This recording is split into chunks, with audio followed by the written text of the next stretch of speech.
Welcome, welcome back, and you're watching Nile Cruise on Nile TV International. Joining me now is tour guide Hanan Taher, who will talk to us about some of the important issues involving tour guides. Welcome, Hanan. Thank you. Hello, Mrs. Hanan. We'll be talking more about tourism now and, of course, the tourism revenues. How do you see the revenues that we have witnessed in Egypt in 2015, of course, in regards to the year 2014? I have to tell you before we start our conversation that I heard two very good news this morning before I came here.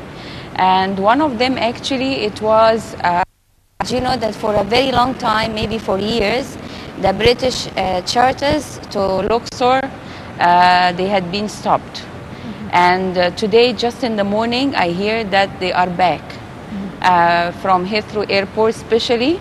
And as you know, that the British market in Egypt for tourism is considered to be the biggest. And I think this is a very good reflection for the visit of our President Sisi to England, because it's just the news. They announced it this morning. So the first good news.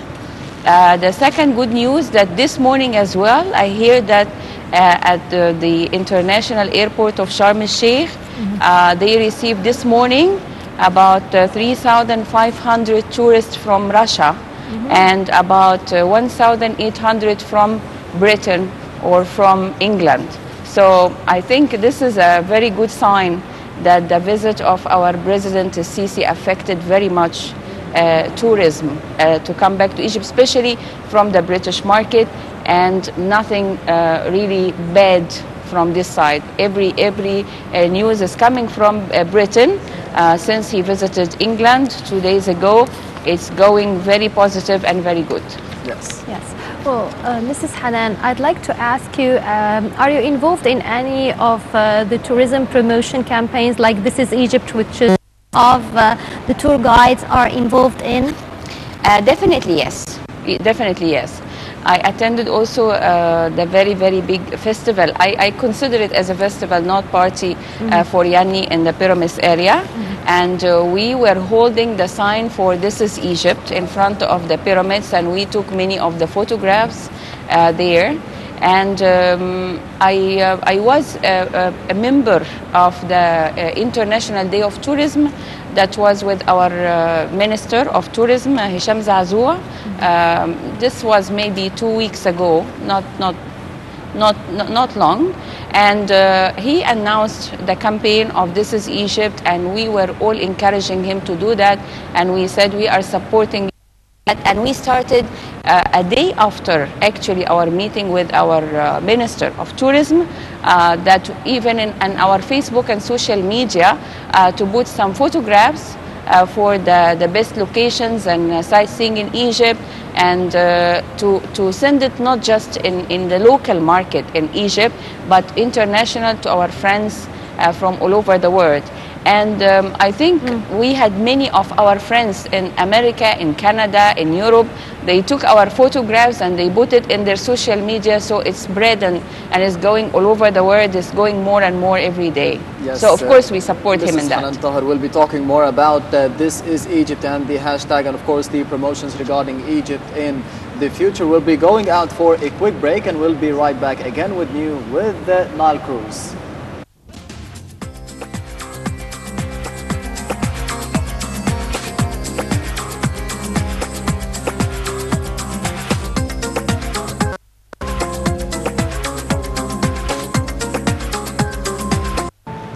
Welcome back, and you're still watching Nile Cruise on Nile TV International, and we're having with us still tour guide Mrs. Hanan Taher. Welcome. Mrs. Speaking about This is Egypt, one of the initiatives that we have seen regarding promoting tourism here in Egypt, how would you assess such an initiative and of course the other initiatives regarding tourism here in the country?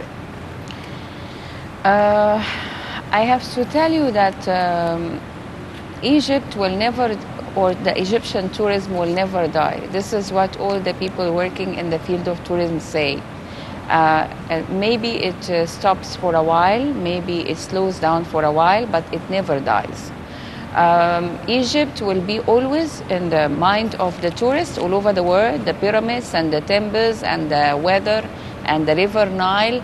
But we need in the future and the very, very soon future to promote for different types of tourism. I mean, we need to get something more different. We have more than what we call the classic tourism, which is cruising in the river Nile to Luxor and Aswan.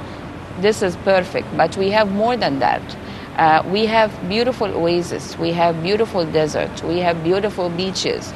So what we are trying to do now is to promote for different programs and different areas in Egypt, which wasn't discovered yet, but we had it all the time. To get more clients. I mean, we have the traditional client for Egypt, a historical client as we call them, but we need more clients that they like, they are looking for adventure, they are looking for just enjoying the nature. We have beautiful areas actually by the borders of Egypt, in the and Sudan, caves, some of the caves that they are belonging to the prehistorical time, maybe more than 8 and 9,000 years ago, and it has some graffiti, and it has some writings, and it has some information, and we didn't open them yet. So that's our plan. Egypt will be always one of the first and most important destination for tourism, but we need to get more clients and different clients for different kind of programs in Egypt. That's what we try to promote now for our future. Yes. Now, actually, this requires also the cooperation of the tour companies and the owners, because some of them, except for few of the big companies, what they do is they offer the client a low budget tour, and then when they come here, either they sell them optionals at a high rate, or they offer them bad services. So how can we overcome such a thing? Actually, we are against this low prices tour. Because I prefer, I used to work with a big Australian company in Egypt, and this is one in the world, one of the most important in the world, and we used to give a very good package, which including everything, even Abu Simbel, even the visit to the Nubian village, markets, whatever, and the package has a reasonable price. I'm not saying low price, reasonable price. But the client, once he arrives to Egypt, he knows his schedule, and he's going to do what in which day. We don't ask for more money here, because I don't think that this is a good idea. Plus, for the government, I think this is a snaky way to get away from taxes, you know, because this is a different concept. I mean, you meet the client and you collect money direct from the client, and you don't have a proof that this client pays money in Egypt. So it doesn't go to the government, it goes to individual or the owners of the companies. So we are trying to stop this kind of tours, and we are more encouraging the whole package, which includes what the client needs in Egypt, you know. He has his free time. He can go to the market in his own. He can go to shopping in his own. But I mean, all the touristic destination, it has to be included from day one, and it has to be within the price. We don't encourage the low prices because Egypt is not a small country. Egypt is a very important country, and this is a wrong evaluation for our country. I mean, when we go to Europe, we spend lots of money. And when we go to America, we spend lots of money, and Egypt deserves more. We need to get the very high and top client, not the very cheap client, you know. I mean, we can offer the cheap client as well some tours, but our target has to be the very good client, the client that from day one when he arrives to Egypt, he spends money here and there. I mean, he can spend with a taxi driver, shopping in a shop.